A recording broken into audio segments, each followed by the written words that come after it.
দিল্লিতে মুসলমানদেরকে কোণঠাসা করা হয় না মসজিদের জন্য। পার্লামেন্টে আওয়াজ উঠছে যে এটা নাকি মসজিদ নয়, এটা কোনো মন্দির। কথাগুলো বলছি অন রেকর্ড বলছি, যদি একটু হেরফের হয়ে যায় কালকেই আমার হাতে হ্যান্ডকাপ পড়ে যেতে পারে, পড়তে পারে না পারে না। পার্লামেন্ট চালিয়ে 15 কোটি টাকা খরচ করে বন্দে মাতারাম বলা হবে কি হবে না তার উপরে সেখানে ডিবেট চলছে না চলে নাই। আরে বন্দে মাতারাম বলা হবে কি হবে না, এটা যদি পার্লামেন্টে পাস হয় তো 1 কোটি লোকের চাকরি হবে। 140 কোটি মানুষের আপনারা মাথাকে অন্যদিকে ঘুরিয়ে আপনাদেরকে আমরা বলতে চাইছি এই জালসা থেকে, এই আওয়াজ থেকে, এই মোবাইলের মাধ্যমে সোশ্যাল মিডিয়ার প্ল্যাটফর্ম ইউজ করে এই ফাউল বকা অবিলম্বে বন্ধ করে কি করে ভারতবর্ষের মানুষরা 8 বছরের আসিফার সঙ্গে ধর্ষণ বন্ধ হয়, 20 বছরের উন্নয়ের একটা হিন্দু মহিলাকে ধর্ষণ করে তাকে দিবালমান ভারতবর্ষে যেই দিনটা চলছে, যেই অবস্থানটা চলছে আপনারা দেখতে পাচ্ছেন।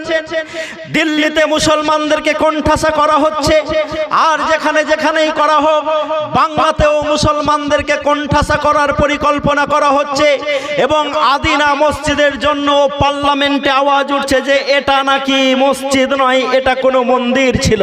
আওয়াজ উঠছে না উঠে নাই? উঠছে না উঠে নাই?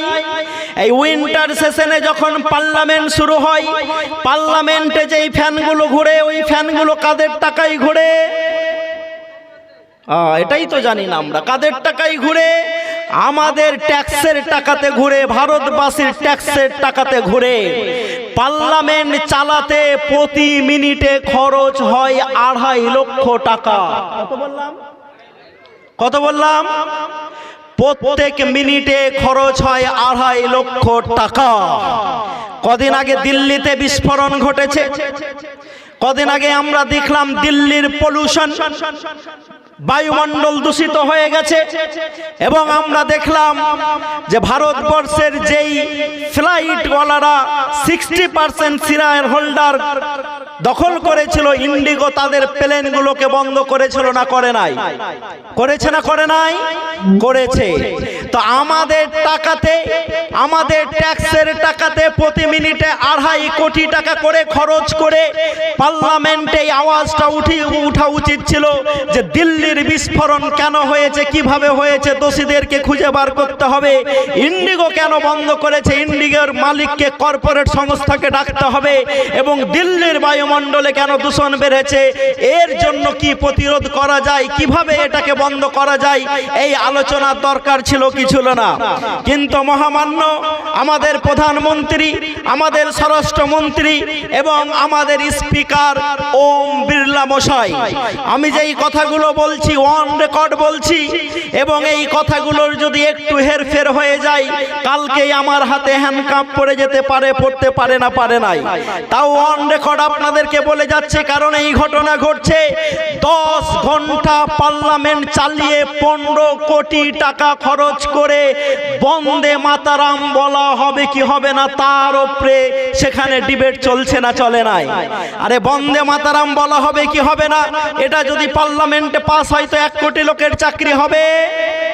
যদি বন্দে মাতারামের উপরে ডিবেট চালিয়ে পার্লামেন্টে ওটা পাস হয় বা বন্ধ হয়, তাহলে প্রত্যেকের অ্যাকাউন্টে 15 লক্ষ করে টাকা আসবে?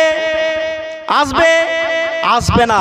তাহলে একটা ফাউল জিনিস নিয়ে ভারতবর্ষের পার্লামেন্ট আজকে ব্যস্ত হয়ে পড়েছে যে বন্দে মাতারাম বলা যাবে কি যাবে না।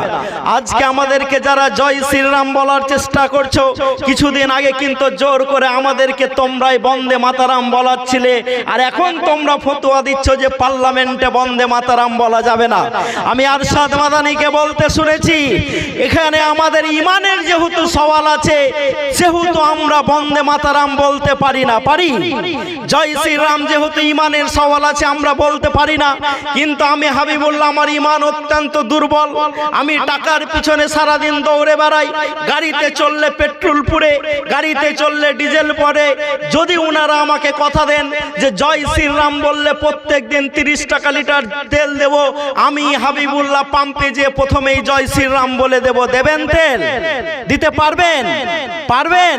পারবেন না। তাহলে এইরকম একটা ফাউল কথাকে তুলে ভারতবর্ষ ভারতবর্ষের 140 কোটি মানুষের আপনারা মাথাকে অন্যদিকে ঘুরিয়ে দিতে চাইছেন। তাই আপনাদেরকে আমরা বলতে চাইছি এই জালসা থেকে, এই আওয়াজ থেকে, এই মোবাইলের মাধ্যমে, সোশ্যাল মিডিয়ার প্ল্যাটফর্ম ইউজ করে যে এই ফাউল বকা অবিলম্বে বন্ধ করে কি করে ভারতবর্ষের মানুষরা শান্তিতে থাকে, কি করে 8 বছরের আসিফার সঙ্গে ধর্ষণ বন্ধ হতে পারে, কি করে 22 বছরের উন্নয়ের একটা হিন্দু মহিলাকে ধর্ষণ করে তাকে দিবালোকে হত্যা করতে পারে, এটা বন্ধ করার আপনাদেরকে পরিকল্পনা করতে হবে এবং আওয়াজ তুলতে হবে। আর এই আওয়াজ যদি আপনারা তুলতে পারেন তাহলে আমাদের দেশে ইনশাল্লাহ শান্তি আসবে, নচেত আমাদের দেশে শান্তি আসতে পারে না। পারে? আচ্ছা, যারা জয় শ্রীরাম বলেন তারা কি 400 টাকায় গ্যাস পান? যারা জয় শ্রীরাম বলেন কম পয়সায় ওষুধ পান? যারা জয় শ্রীরাম বলেন তারা 106 টাকার পেট্রোল 40 টাকাতে পান না?